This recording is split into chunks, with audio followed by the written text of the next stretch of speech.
And so when we talk about a lot of China's economic problems are of Xi's own making or China's own making. The one-child policy, that was in their demographic crisis, that's their own making.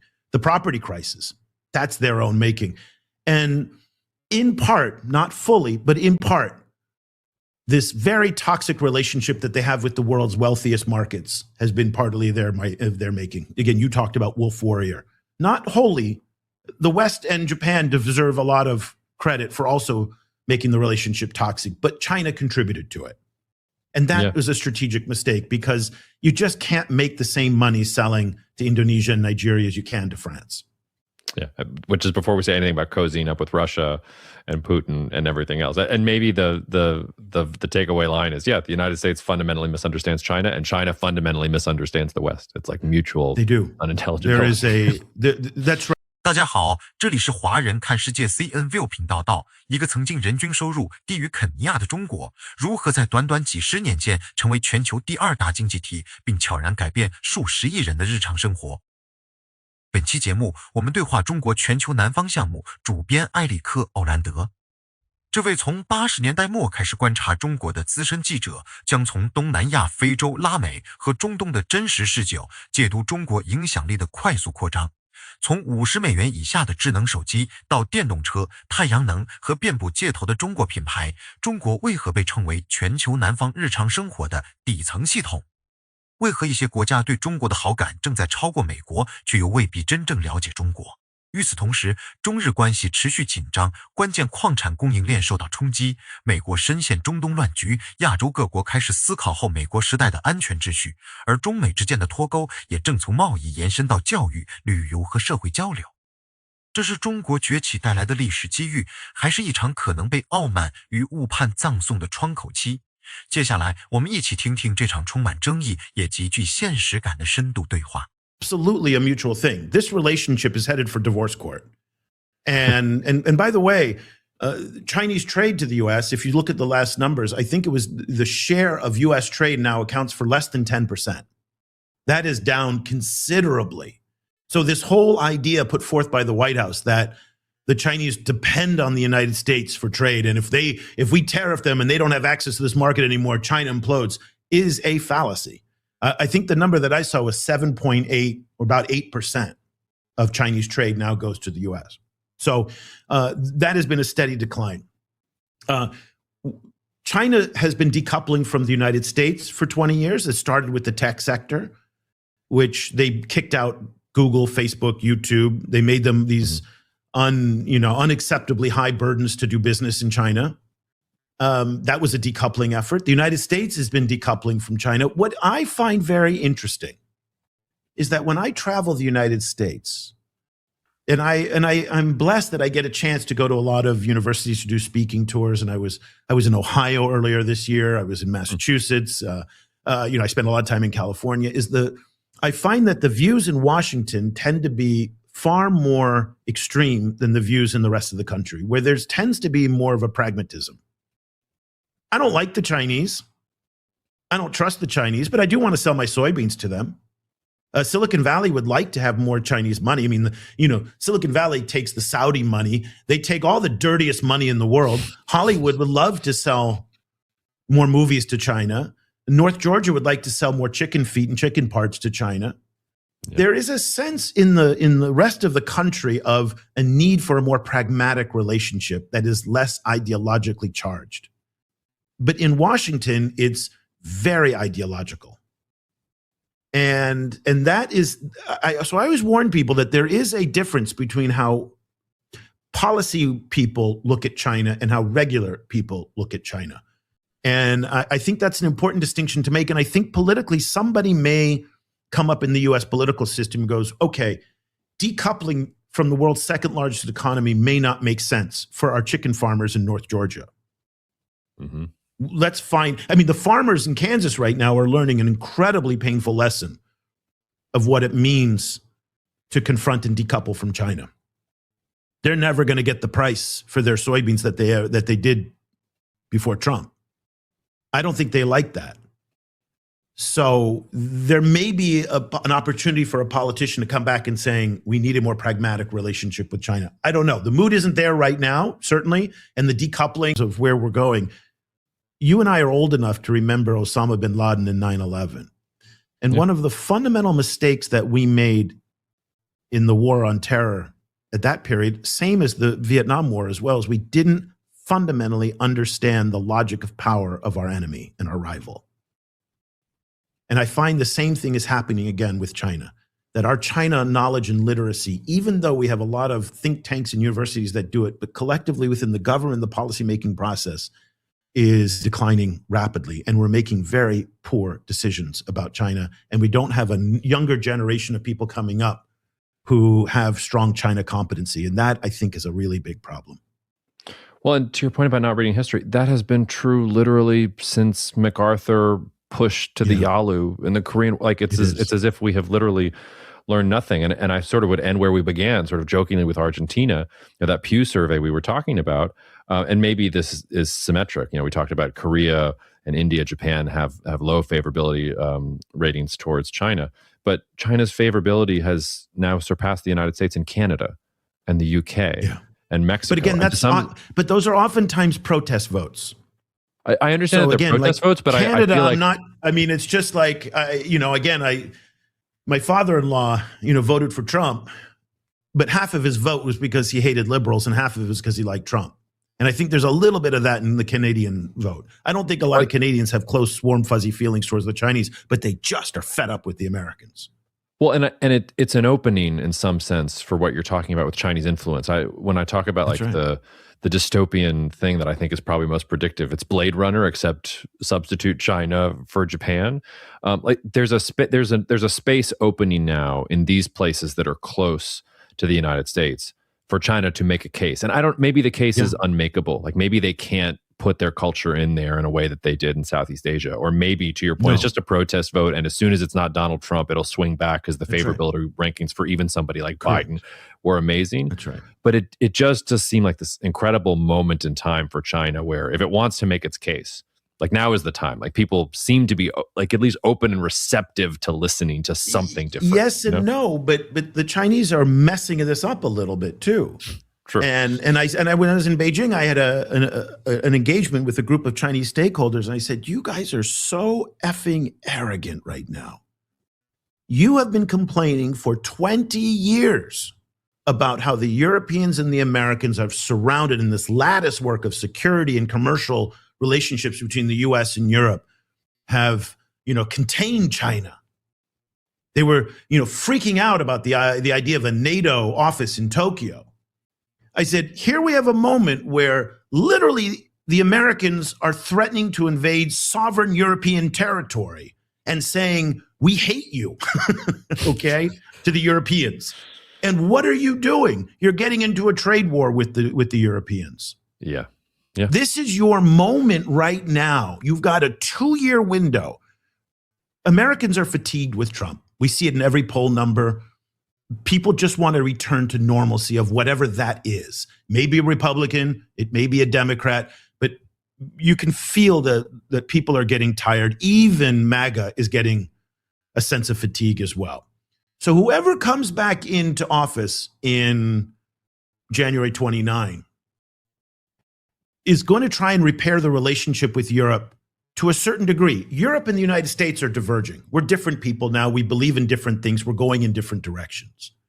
However, and this is what I told the Chinese, I said, there's one thing that they're going to agree on. Okay, you hate China, we hate China, let's work together. And your window, and I was telling the Chinese, will close. Okay, you are blowing it right now in Europe. And when Europe closes to China, that will be the last of the major G7 markets available to the Chinese. No more. Japan, you're not going to sell a BYD. South Korea, you're not going to sell a BYD. You're going to sell a few in Canada now, but not many. The US, you're not going to sell a BYD. And if Europe closes to the Chinese, that's it. And so what that means is that for every BYD that they could have sold a customer in Frankfurt, they now have to sell 6 BYDs in Lagos to make up the same profit margin. Yeah. And I said, you guys are blowing it. This is the opportunity of a century to get in there between the Americans and the Europeans. And they're not doing it. We're going to go into a trade war. And that is out of arrogance, pure and simple. That they're not sitting down with the Germans in a much more cooperative way to say, listen, you're losing 15,000 industrial jobs a month. Whew, boy, we know about that. We wouldn't want that to happen. Let's bring our car factories over. Let's employ your people. Let's transfer some of our technology to you. Let's work together. That would be a very different conversation. It's starting to happen a little bit. We're starting to see a little bit of that, but for the most part, it's the Chinese they have this condescending view of Europe as the European Union as weak. And they take on a lot of the American and the Trump kind of ideology about Europe. And I just saying, you're effing stupid. I told them to their faces. I said, you're going to regret this. You're going to regret this. And so when we talk about a lot of China's economic problems are of Xi's own making or China's own making. The one-child policy, that was in their demographic crisis. That's their own making. The property crisis, that's their own making. And in part, not fully, but in part, this very toxic relationship that they have with the world's wealthiest markets has been partly of their making. Again, you talked about wolf warrior. Not wholly. The West and Japan deserve a lot of credit for also making the relationship toxic, but China contributed to it. And that was a strategic mistake because you just can't make the same money selling to Indonesia and Nigeria as you can to France. Yeah, which is before we say anything about cozying up with Russia and Putin and everything else. And maybe the takeaway line is, the United States fundamentally misunderstands China, and China fundamentally misunderstands the West. It's like mutual. They do. Unintelligent. That's right. We have gross misunderstandings of one another, partially because both of our societies have changed so much. The United States is an incredibly complex place to understand.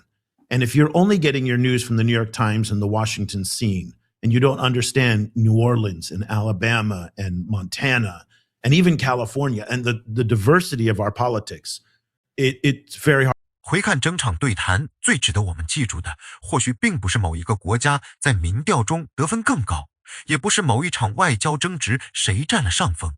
而是一个正在发生并且已经深刻改变世界的事实，中国正在从一个被观察被讨论的对象变成影响全球日常生活和国际秩序的重要力量。从2089年第一次踏上中国到今天中国成为全球最大的贸易国之一，这种变化的速度、规模和深度确实在人类历史上都极为罕见。过去的中国贫穷封闭，街道上几乎只有自行车，人们穿着单调，生活选择十分有限。如今中国拥有完整的工业体系，庞大的制造能力，领先的数字平台也把大量人口带入了现代消费和网络生活，智能手机、电动车、太阳能设备、网络购物和物流服务，这些看似普通的产品正在改变亚洲、非洲、拉丁美洲以及中东许多普通人的生活，这也解释了一个经常被忽视的现象。很多发展中国家民众对中国的好感并不一定意味着他们完全认同中国的政治制度，也不代表他们对中国抱有浪漫化想象。更现实的原因是，他们确实在生活中接触到了中国制造，也确实从更便宜的手机、更便利的交通、更高效的物流和更容易获得的能源技术中受益。对普通人来说，国际关系最终并不只是外交辞令和峰会合影，而是手机能不能买得起，工作机会有没有增加，孩子能不能上学，货物能不能送到家门口。所以所谓中国影响力不能只看军舰、导弹和外交声明，也要看它是否进入了一个国家的基础设施。消费市场、能源系统和年轻人的生活方式。当一个人每天使用中国品牌的手机，乘坐中国制造的电动车，通过中国平台购物，甚至在街角喝到中国企业推出的饮品时，中国就不再只是地图上的一个国家，而逐渐成为当地社会运行的一部分。但这份影响力并不是牢不可破的，对中国的好感往往是有条件的，也非常现实。只要中国的投资、贸易和技术能够改善当地生活，人们就会欢迎。一旦这些合作带来债务压力、环境争议、就业挤压，或者被认为缺乏尊重和透明度，态度同样可能迅速改变。民调中的好感有时是认同，有时是利益判断，有时也可能只是对美国和西方失望之后的一种抗议表达。理解这一点，才能避免把一时的民意变化误读成永久性的阵营转移。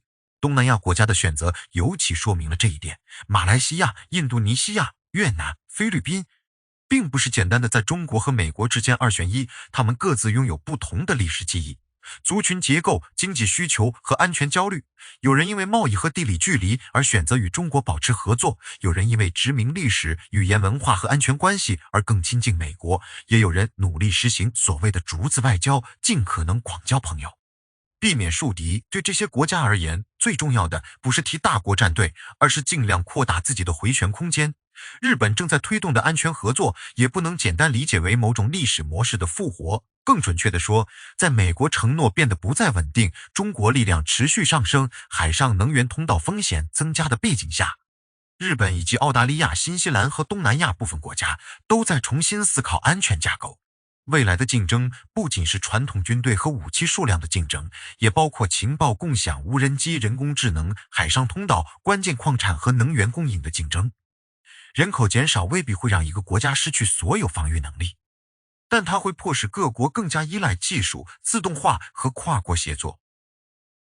台湾、南海、霍尔木兹海峡以及关键供应链看似是不同地区的问题，实际上都指向同一个核心。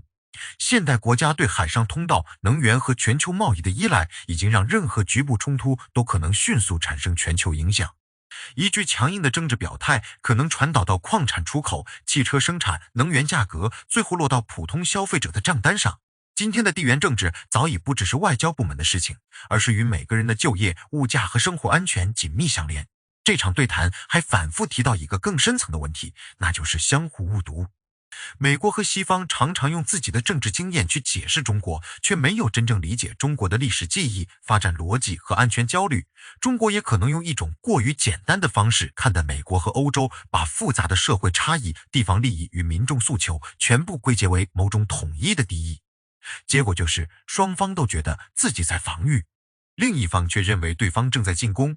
双方都觉得自己是在回应压力，最终却共同推动了脱钩、对立和信任崩塌。最危险的从来不是存在分歧，而是在不了解对方的情况下做出重大决定。历史已经一次又一次告诉我们，轰炸不能自动换来胜利，制裁也不能自动带来屈服。军事威慑更不能替代真正的沟通。一个国家可以拥有强大的军力和经济，却未必拥有理解世界的能力。一个国家可以拥有大量智库和大学，却仍然可能在关键时刻做出错误判断。未来的世界大概率不会完全由中国主导，也不会继续维持过去那种由美国单独提供秩序的状态。更可能出现的是一个更加分散、更加竞争，也更加不稳定的多中心格局。中国会继续扩大影响，但它能否把经济影响力转化为长期的信任，取决于它是否愿意减少傲慢，尊重合作伙伴，改善与欧洲及其他富裕市场的关系。美国仍然拥有强大的科技、金融和军事能力，但它能否维持全球影响力，也取决于它是否愿意重新学习倾听，重新理解盟友和对手，而不是只靠威胁和压力解决问题。对普通观众来说，真正需要保持的不是对任何大国的盲目崇拜，也不是对任何国家的本能仇视，而是独立判断的能力。看见中国的发展成就，不等于忽略它面临的房地产、人口、就业和外交困境。看到美国和西方的混乱，也不意味着否认他们在科技、制度和文化上的优势。世界从来不是非黑即白，国家利益也从来不是简单的正义与邪恶。越是复杂的时代，越需要我们把事实、利益、历史和情绪分开来看。这场对谈留给我们的最后启示是，真正决定未来的不只是哪个国家更强，而是各国能不能在竞争之中保留沟通，在冲突之外寻找合作。在相互不信任的时候避免误判，因为当供应链彼此交织，能源和技术高度相连时，没有任何国家能够真正置身事外。理解对方不是为了接受对方的一切，而是为了避免在错误的判断中把整个世界推向更危险的方向。本期内容就分享到这里。你怎么看中国在全球南方影响力的上升？你认为未来的世界会走向多极合作，还是会走向更深的阵营对抗？欢迎在评论区留下你的看法，也欢迎点赞订阅，继续观看更多精彩视频。